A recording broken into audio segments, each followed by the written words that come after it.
At yo, what's up guys? For today's video vlog natin guys ay kumakain agad kami sa tabing dagat. At iyan ang aming munting pagkain guys.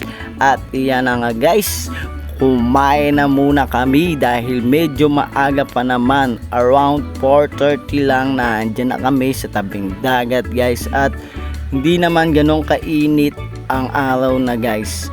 At maraming salamat sa may kanya ng bangkana na pagtambayan namin guys, dahil pumayag sila na tambayan namin yung tabing bangka nila kahit sila ay nagpapain ng para sa hanap buhay nila guys. Shoutout sa inyo, sana marami kayong mahuli. God bless sa inyo. At iyan na nga guys, napag-isipan na namin munang kumain dahil sayang naman at nagbaon din kami para sa amin. At yan guys, panoodin natin kung ganong karami yung tao guys. Hindi naman ganong karami, hindi rin ganong kaunti, sakto lang. Pero yung ating dagat guys ay sobrang kalmado. Kaya pumunta rin kami dito guys, at napag-isipan namin antayin na rin or panoodin ang paglubog ng ating araw guys, dahil sa sobrang kalma ng dagat, napakasarap maligo.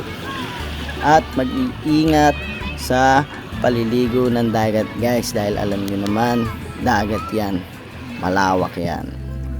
At yan guys, sinubukan kong i-zoom in kung kakayanin ng camera natin, pero talagang hindi kaya guys, sorry. Pero ang ganda ng araw na yan guys, color red siya. At yan guys, naisipan ko na lumusong at may stand naman yung cellphone ko, kaya in-stand ko na lang.